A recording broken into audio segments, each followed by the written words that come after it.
আসসালামু আলাইকুম। ভিডিওটি লক্ষ্য করুন। আমরা কনসিল বিম এবং জুল বিমের মধ্যে যে পার্থক্য আজকে আমরা সেটা আপনাদেরকে দেখাচ্ছি।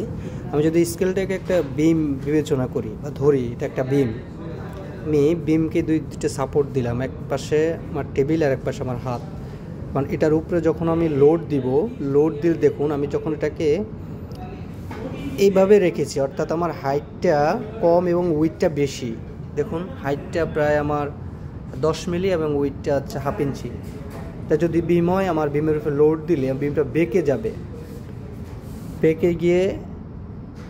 যাবে। কিন্তু আমি যদি এই স্কেলটাকে অর্থাৎ বিমটাকে যদি আমি এইভাবে করে দিই, অর্থাৎ আমার হাইটটা বেশি দিয়ে আমি উইথটা একটু কমিয়ে দিই, সেক্ষেত্রে দেখুন আমি যদি এটার উপরে লোড দিলে কিন্তু এটা বাঁকবে না।